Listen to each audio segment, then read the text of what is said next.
रामधारी गुप्ता प्रतिलेखन संख्या 42 एवं 43।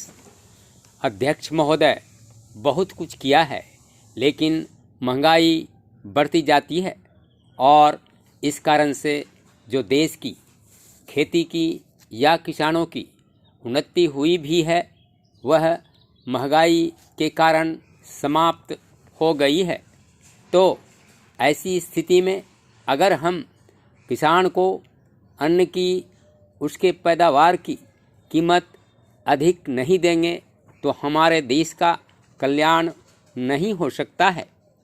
मैं कोई यह नई बात नहीं कह रहा हूँ।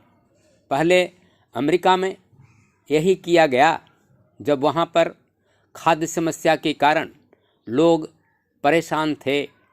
हमारे यहाँ भी उसी से कल्याण होगा। हम देख रहे हैं कि सरकार के प्रयत्नों के परिणाम भी अच्छे निकलने लगे हैं, लेकिन दुख इस बात का है कि इस वर्ष सर्दी के मौसम में वर्षा नहीं हुई। फलस्वरूप इस वर्ष जो पैदावार है वह उतनी नहीं है। इसका कारण वर्षा का न होना है। कुछ लोग कहते हैं कि इस वर्ष भी जो पैदावार है पिछले वर्ष की पैदावार के बराबर हो जाएगी, लेकिन अगर वर्षा हो जाती है तो निश्चय ही हमारी स्थिति बहुत अच्छी हो जाती है। मैं देखता हूँ कि इस वर्ष गल्ले की कोई कमी नहीं है, इसलिए मैं समझता हूँ कि गल्ले को एक जगह से दूसरी जगह ले जाने में जो रोक लगाई गई है उसको हटा लेना चाहिए। अभी हमारे राज्य में बड़ा अकाल पड़ा हुआ है, लेकिन वहाँ पर गल्ला भेजने की कुछ व्यवस्था की गई है और लोगों को गल्ला मिल रहा है। इसका परिणाम यह हो रहा है कि कोई भी आदमी भूखा नहीं मर रहा है। पिछले 2 वर्ष में कोई आदमी भूखा नहीं मरा। यह हमारे देश की सरकार के लिए बड़े ही संतोष की, बड़े ही गर्व की बात है। यदि अन्न की उपज हमें बढ़ाना है तो हमें पानी का इंतजाम करना चाहिए। आज वर्षा की बहुत कमी है। विशेष रूप से मैं अपने क्षेत्र की बात आपको बतलाना चाहता हूँ। 20 वर्ष पहले जितनी वर्षा वहाँ होती थी उतनी ही वर्षा आज भी होती है। वहाँ नहर भी है, लेकिन नहर का पानी वहाँ नहीं जाता है। नहर के पानी को आगे ही रोक लिया जाता है। बांध भी बना है, किंतु हमारे राज्य के लिए पानी नहीं दिया जाता है। इसका परिणाम यह होता है कि पानी न मिलने के कारण लोगों को काफ़ी परेशानी का सामना करना पड़ता है। कुछ लोगों ने नलकूप भी लगा लिए हैं, जिससे लाभ हुआ है। माननीय सभापति महोदय, मैं आपका बहुत आभारी हूँ जो आपने मुझे इस बिल पर बोलने के लिए समय दिया है।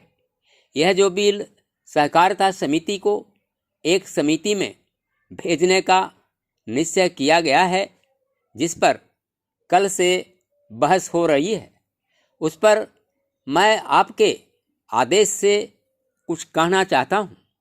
श्रीमान, इस बिल को देखा जाए तो यह समझ में आता है कि यह कोई नया बिल नहीं है, बल्कि जो सन 1912 का कानून है उसी की लाइन पर बनाया गया है और कोई नई बात नहीं रखी गई है।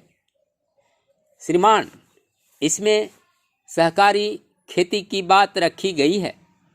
अगर यह कहा जाए कि यह कोई नई बात नहीं है तो गलत नहीं होगा। जहाँ तक सहकारी खेती का संबंध है तो उसकी तरफ जनता और विशेषकर किसानों का बिल्कुल कोई झुकाव नहीं है और उनका झुकाव न होने के कारण उन्होंने उसे उस सीमा तक नहीं अपनाया जितनी सरकार को आशा थी। श्रीमान, आपको मालूम है कि नागपुर कांग्रेस में यह प्रस्ताव पास हुआ है कि सहकारी खेती कराई जाए। पूरे देश में इस समय इसका जोर चल रहा है और इसको लाने के लिए न मालूम इसके कितने रूप रखे गए हैं। यह कहा गया है कि इसके अंदर कोई जोर नहीं है। अभी एक माननीय सदस्य कह रहे थे कि राजनीतिक पार्टी के लोग यहाँ पर सहकारिता के संबंध में कुछ कहते हैं और बाहर किसानों से कुछ और ही कहते हैं। वे किसी से यह भी कहते हैं कि तुम्हारी ज़मीन छिन जाएगी। मैं यह निवेदन करना चाहता हूँ कि यह जो कहा गया है और किसानों के अंदर जो भावना पैदा होती है वह इस बिल से साफ स्पष्ट होती है कि वह गलत भावना नहीं है। मैं यह जानता हूँ कि जब किसान पार्टी का जोर बढ़ा और किसानों की आवाज़ ऊंची हुई तो सरकार ने और हमारे नेताओं ने यह कहना शुरू कर दिया कि हम सरकारी खेती को किसानों के ऊपर लादना नहीं चाहते, बल्कि यह तो किसानों की इच्छा पर है। लेकिन इसके साथ ही साथ एक बात मैं पहले भी निवेदन कर चुका हूँ और फिर भी निवेदन करना चाहता हूँ कि नेताओं का अपना विचार होना चाहिए। किसी सभा में जब यह कहा गया कि यह जो सहकारी खेती शुरू की गई है यह तो अंत में सामूहिक खेती की तरफ ले जाएगी,